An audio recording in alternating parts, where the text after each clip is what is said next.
দেশ ছেড়ে পালিয়েছেন সিরিয়ার প্রেসিডেন্ট বাশার আল আসাদ। রোববার সকাল সকাল এমন খবরে চমকে উঠেছেন অনেকেই, হয়েছেন আতঙ্কিত। সেই ঢেউ দেখা যায় দামেস্ক বিমানবন্দরেও।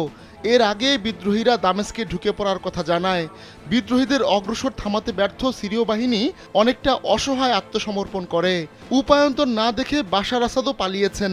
রোববার অজানা এক গন্তব্যে ছেড়ে যায় তাকে বহনকারী বিমান। বার্তা সংস্থা রয়টার্স দুজন জ্যেষ্ঠ সামরিক কর্মকর্তার বরাতে এমন খবর প্রকাশ করেছে। আর নয় সৌন্দর্য নিয়ে চিন্তা, এবার নিজেকে সুন্দর করে তুলুন স্টাইল ম্যানিয়াক্সের সাথে। বিদ্রোহীরা অনেকটা বিনা বাধায় দামেস্কে ঢুকে পড়ে, এমনকি সেখানে কোনো সেনা মোতায়েন করা ছিল না বলেও খবর বেরোয়। যদিও বিদ্রোহীরা দামেস্কে ঢুকে পড়ার খবর নিশ্চিত করতে পারেনি Syrian observatory for human rights. এরই মধ্যে নিউ ইয়র্ক টাইমস সোশ্যাল মিডিয়ায় ছড়িয়ে পড়া স্ক্রিন ক্যাপচারের ছবি প্রকাশ করে প্রতিবেদন তৈরি করেছে।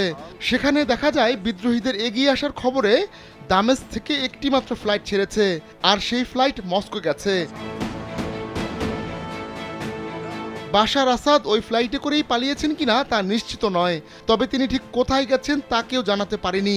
কিন্তু বাশার আসাদ যদি তার মিত্রদেশ রাশিয়ায় আশ্রয় নেয় তাহলে তা অবাক করা হবে না।